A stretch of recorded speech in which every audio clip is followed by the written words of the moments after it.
Good day, everyone. We are Group E and we're discussing. Good morning everyone, ako ay si Isa. Ang isang ipapaliwanag ay mga arco. Ang arc is a vertical curved structure that covers an elevated space at maaari o hindi maaaring suportahan ang bigat sa itaas nito o ang hydroplastic pressure. Laban dito sa kasong isang pahalang na arco tulad ng isang arc dam.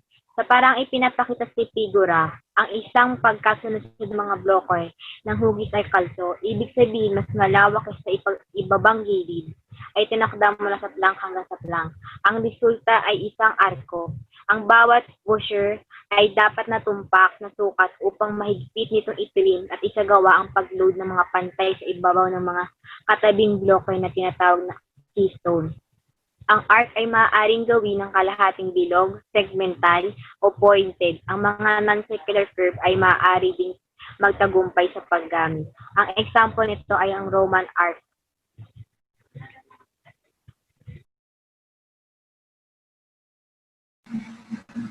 The next topic is vault. The definition of a vault is a three-dimensional arch ceiling construction to support a floor or roof.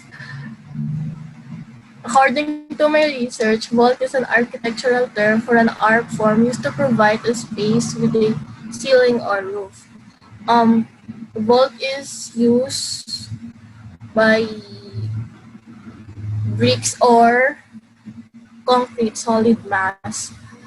When vaults are built underground, the ground gives all the resistance required. However, when the vault is built above ground, various replacements are employed to supply the needed resistance.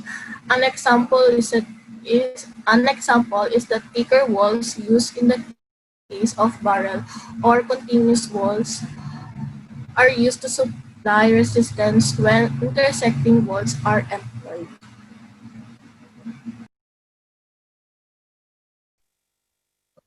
Nagkit lamog at yung napili kong example sa vaulting ay yung groin vault or also known as groined vault.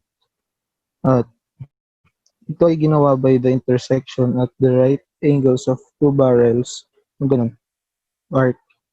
At yung word na groin ay refers to the between of the intersecting vaults. Ayun no, yung edge. Yun lang. My name is Diane Cardenas and itatakal ko po yung sa domes. Ang domes po, isa din po siya sa nag-evolve from arches and originally adapted lang po siya sa small buildings gaya po ng huts and domes.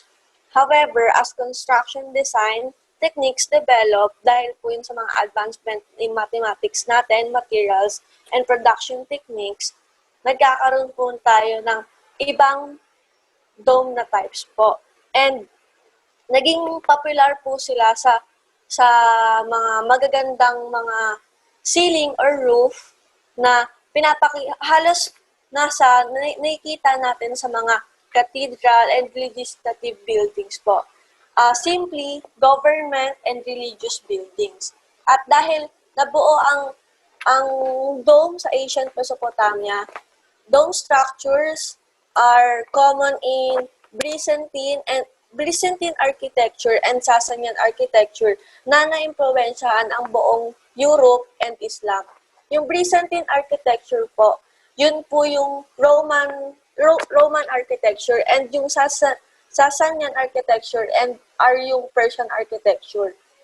Domes can be constructed from a variety of materials and sa traditional po na paggawa, concrete ang gamit, iron, timber, and steel.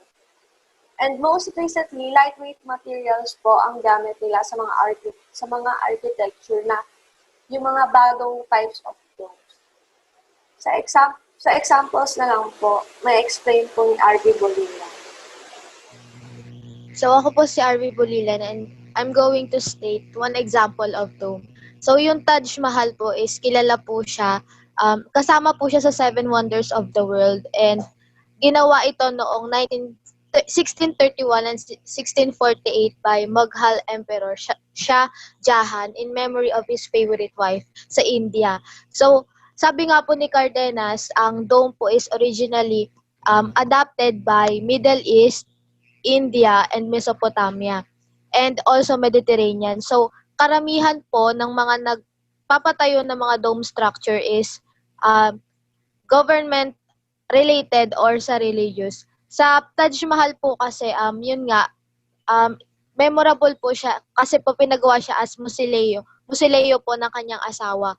And sa Philippines po, marami din po nag-adapt na dome structure gaya po sa mga cathedral, sa mga churches, and sa mosque. Since sinakop nga po tayo ng mga European or sa mga Spanish, so abundant din po and kitang-kita rin po dito yung mga dome structure. Ako po si Zulhailin A. Binasin. Yung itatakal ko po ngayon is steel frame construction.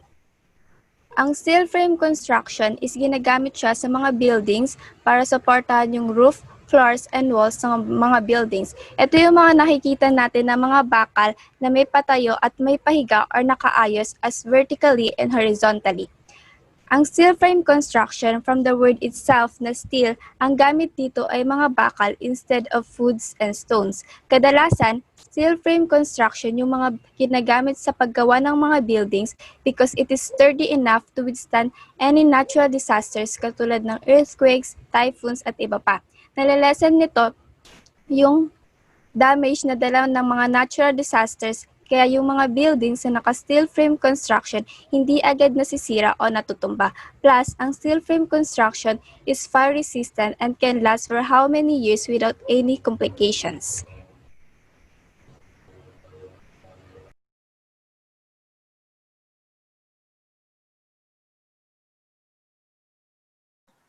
Good morning po. Ako po si Angeli Lahom at ang i-explain ko ngayon is all about tin shell. Concrete shell or tin shell in architecture is composed of tin shell of concrete. Tapos they are formed specifically to be self-supporting. Ibig sabihin pa walang kahit anong interior or exterior support. Yun lang po siya. Tapos most tin shells are three-dimensional, flat, and shaped like ellipses or yung parang mga half circles po. The use of concrete for tin shells reduces both the material and construction cost kasi po yung concrete very inexpensive po siya tsaka it is flexible to form curves and other shapes po.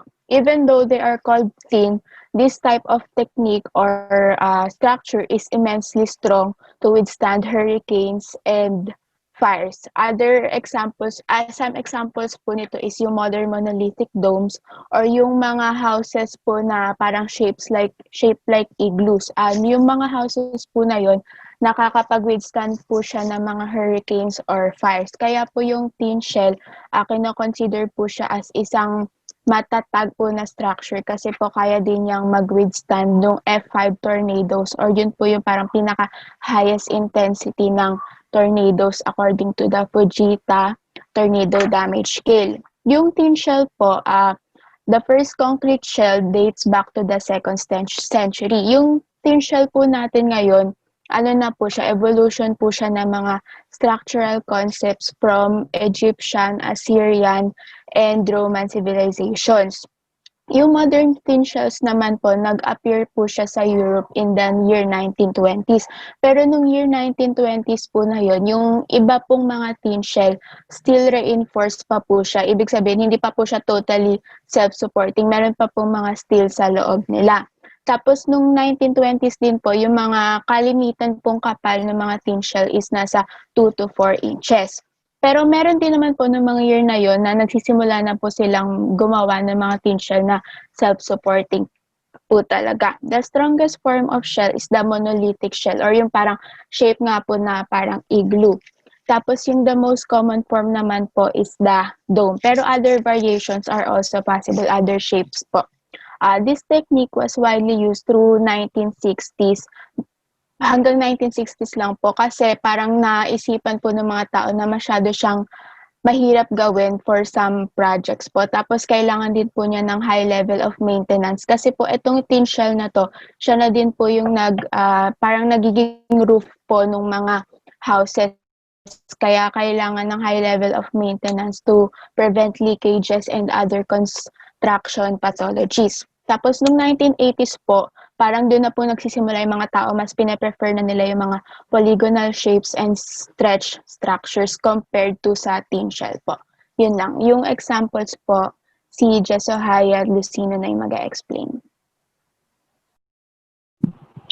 Nasa Higher Lucino po. Yung maganda pong example ng tin shell is yung Sydney Opera House po.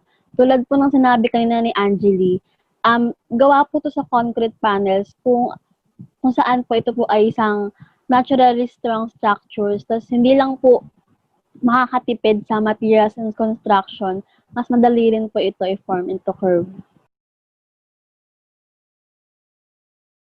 Folded plate po, yung structure po ng roof niya is matibay and yung pundasyon po niya ay nanggagaling dun sa folded geometry. Nabuo po siya dahil po yun sa special class ng shell structure. Kagaya po nung kay Lahom, pero po yun dito, yung edges po niya is magkadikit. Bali yung patag tsaka yung nipis ng slabs, kasabay na rin yun nga, yung mga gilid. Makikita natin dyan sa mga pictures na nagke-create siya ng 3D dimensional. Unlike dun kay Lahom, dahil nga sa new technology, pa-curve lang yung sa tin shell. Pero dito, makikita mo na yung 3D dimensional niya, pero siya, parang pa-V. Hindi siya pa-curve. Yun lang po. Sasabihin po ni Vergara.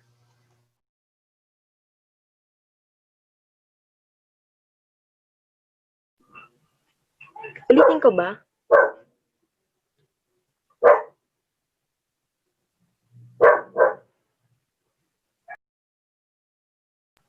So, ayun po. Okay, ulitin ko po yung po nila para po silang mga magkakadikit na ganun. Unlike po sa thin shell na parang curve, yun po parang may mga edges po sila or nagmi-meet po yung dalawang slab.